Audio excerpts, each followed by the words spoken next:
तो आपके कुंभ लगन के चार्ट में अगर शनि नवम भाव में स्थित है तुला राशि में, और ऐसे में अगर आपको शनि की महादशा आती हो तो शनि की महादशा में किस प्रकार के परिणाम आप लोगों के लिए रहेंगे, इसके बारे में हम विस्तार से चर्चा कर रहे हैं। अब तक हम 8वें भाव तक चर्चा पूर्ण कर चुके हैं। नवम भाव में देखिए शनि उच्च की स्थिति में होंगे, लेकिन यहाँ डिग्री वाइज जितना ज़्यादा शनि बली होगा उतना ही ज़्यादा आपके कार्यों में व्यवधान देगा। आपके चार्ट में शुक्र अगर बहुत अच्छी स्थिति में है तो निश्चित रूप से शनि आपको काफ़ी सारे लाभ देगा अपनी महादशा के दौरान।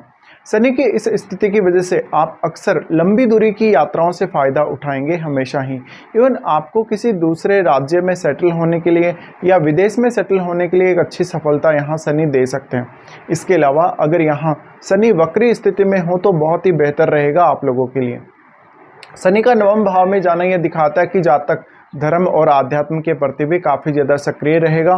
जातक हमेशा दूसरी संस्कृति, दूसरे धर्मों के लोगों को भी समान व्यवहार से देखेगा या समान दृष्टि से देखेगा कहीं ना कहीं, और सबके साथ समान व्यवहार करने वाला होगा। अगर आपको आपके भाग्य का साथ चाहिए तो यहाँ पर शनि वक्री होना बहुत ज़रूरी है, अदरवाइज शनि आपके कुछ कार्यों में डिले ज़रूर देंगे। यहाँ पर शनि जितना ज़्यादा डिग्री वाइज बली होगा, समझ लीजिए कार्यों में व्यवधान उतना ही अधिक आएगा और आपको मेहनत ज़्यादा करनी पड़ेगी। इसके अलावा आपके अपने खुद के कंट्री के जो रिलेशंस हैं उनके साथ आपके उतने अच्छे संबंध कभी कभी ना रहें, ऐसा देखने को मिल सकता है। आपके चार्ट के हिसाब से अगर देखा जाए तो शनि आपके 12वें घर के स्वामी और आपके लगन के स्वामी बनते हैं। इस वजह से ऐसा शनि ज़्यादातर आपको आध्यात्म की तरफ लेकर चला जाएगा। अगर ये दशा थोड़ा लेट एज में आती हो तो आपकी आध्यात्मिक प्रवृत्ति विकसित होने के बहुत ही ज़्यादा चांसेस बन सकते हैं। इसके अलावा ऐसा शनि आपको आपके खुद के प्रयासों के बल पे जीवन में ज़्यादा से ज़्यादा सफल बनाएगा। आपको दूसरे जो राज्य हैं या दूसरी जो कंट्रीज़ हैं उनके लोगों से ज़्यादा मान सम्मान और एप्रिसिएशन मिलेगा और एक अलग पहचान मिलेगी। इसके साथ साथ जातक खुद की एक ऐसी विचारधारा भी डेवलप कर सकेगा शनि के 9th हाउस में होने की वजह से, जिसको वो हमेशा ही फॉलो करेगा। ऐसा जातक काफ़ी ज़्यादा अनुशासित होगा, काफ़ी ज़्यादा वो जोखिम लेने वाला हो सकता है, जुझारू हो सकता है, किसी भी प्रकार की परिस्थिति का सामने करने वाला हो सकता है। तो कहीं ना कहीं ऐसा जो जातक होगा मेंटली काफ़ी स्ट्रांग हो सकता है। अगर आपकी कुंडली में चंद्रमा बहुत मजबूत स्थिति में है तो ऐसे शनि की दशा में आप हर प्रकार की बाधा को आसानी से पार कर लेंगे जीवन में। हाँ, कभी कभी आपको कुछ रुकावटों का सामना अवश्य करना पड़ सकता है। यहाँ पे अब हम शनि की दृष्टियों के बारे में भी बात करेंगे। शनि सबसे पहले आपके 11वें भाव को एस्पेक्ट करते हैं आपके नवम भाव से, इस वजह से यहाँ धनु राशि को एस्पेक्ट करेंगे, और धनु राशि इनके लिए न्यूट्रल घर है, यानी गुरु के साथ इनके न्यूट्रल संबंध है। इसलिए यहाँ शनि आपको काफ़ी अच्छा लाभ देंगे। आर्थिक स्थिति को अगर आपको मजबूत करना है तो थोड़ा मेहनत आपको अवश्य करना पड़ेगा, खुद का प्रयास लगाना पड़ेगा, आपको खुद का एफर्ट लगाना पड़ेगा।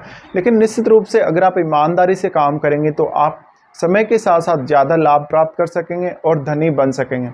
आपके नेटवर्क में वो लोग बहुत ज़्यादा शामिल हो सकते हैं जो किसी दूसरे धर्म के हैं या किसी दूसरी संस्कृति के हैं।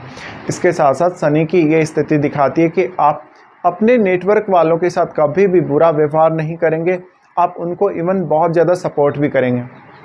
ऐसा शनि है तो आपको आपके भाई बहनों से, रिश्तेदारों से कोई खास मदद मिलने की उम्मीद नहीं करनी चाहिए और अपने बल पे ही लगभग प्रत्येक कार्य को अंजाम देना चाहिए। शनि उसके बाद आपके 3rd हाउस को एस्पेक्ट करेंगे। 3rd हाउस में आपके मेष राशि होगी।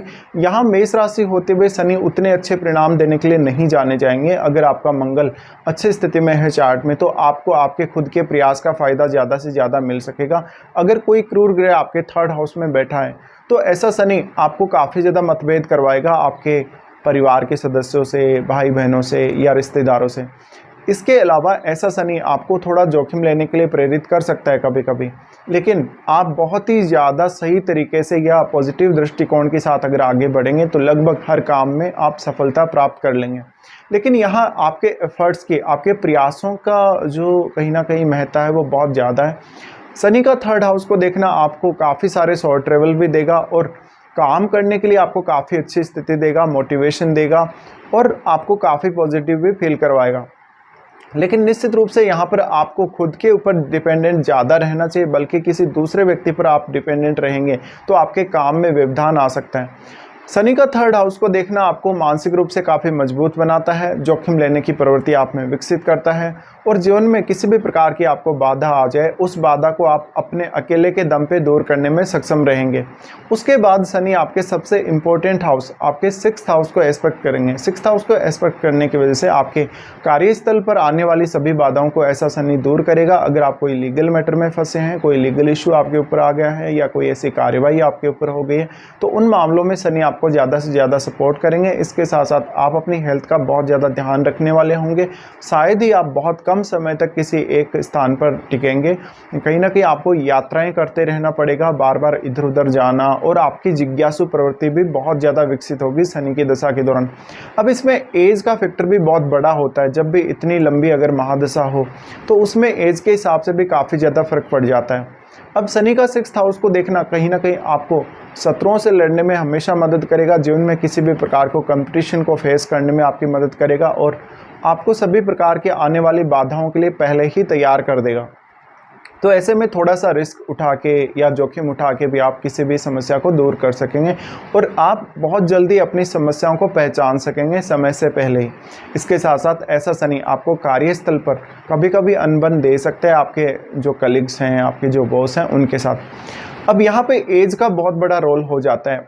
अगर मान लीजिए ऐसी दशा आपको शुरुआती एज में आ रही है, जैसे कि 5 से 10 साल 15 साल की आयु में, तो आपके एजुकेशन ग्रहण करने, आपके सोचने समझने, आपके जोखिम लेने की प्रवृत्ति, आपके एनालिसिस करने की प्रवृत्ति, इन सब पर शनि बहुत गहरा प्रभाव डालेंगे और साथ साथ में आपकी मेंटलिटी को भी काफ़ी ज़्यादा प्रभावित करेंगे। तो हो सकता है शुरुआती समय में आप जब एजुकेशन ग्रहण किए हों, आपको थोड़ी दिक्कतें आ सकती हैं।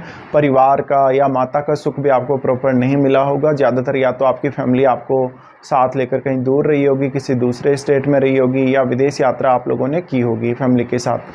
अब यहाँ पे जब शनि 12वें घर के और लगन के स्वामी हैं, तो यह काफ़ी ज़्यादा इंपॉर्टेंट हो जाता है एज के हिसाब से, क्योंकि ऐसा शनि आपको इवन विदेश में सेटल होने के लिए भी काफ़ी ज़्यादा अच्छी प्रवृत्ति और अच्छी स्थिति दे सकता है, जिसकी वजह से आप अपने आप का खुद का विकास कर सकें ज़्यादा से ज़्यादा और अपनी लाइफ में काफ़ी तेज़ी से आगे बढ़ सकें। शनि की अगर ये दशा आपको 30 के आसपास की एज में आती हो, तो आपके ट्रैवलिंग के चांसेस बहुत ज़्यादा बढ़ जाएंगे। आपकी लाइफ में आपको जोखिम लेने की क्षमता बहुत ज़्यादा बढ़ जाएगी। इसके साथ साथ किसी भी काम को बिना प्लान किए आप नहीं करेंगे कभी भी। शनि की ये दशा के दौरान आप खुद को बहुत ही बेहतरीन तरीके से समझ सकेंगे। आप अपने जो भी कॉन्टैक्ट्स आपके होंगे, जिन भी लोगों के साथ, उनको बहुत ज़्यादा प्रभावित करने की क्षमता रखेंगे। इसके अलावा अपने कार्य के प्रति, अपनी किसी भी जिम्मेदारी के प्रति बहुत ही ज़्यादा ईमानदार रहेंगे और लगभग आप प्रत्येक कार्य को पूरा करने के लिए देखेंगे। अगर ये दशा आपको बहुत लेट एज में आती है, तो लेट एज में आपका ज़्यादातर रुझान आध्यात्मिक विकास करने पर रहेगा। खुद को आध्यात्मिक रूप से आप काफ़ी ज़्यादा डेवलप कर सकेंगे, आप विदेश यात्रा कर सकेंगे और इवन विदेश में सेटल भी हो सकेंगे। पर अब आपके कैरियर का रोल आपकी लाइफ में बहुत बड़ा होने वाला है इस केस में। तो यहाँ पर आपको अपने कैरियर पर लगातार फोकस करते जाना है। अगर आप विदेश में सेटल होते हैं या विदेश यात्रा करते हैं, आपके लिए ऐसा शनि हमेशा ही ज़्यादा सपोर्टिव रहेगा।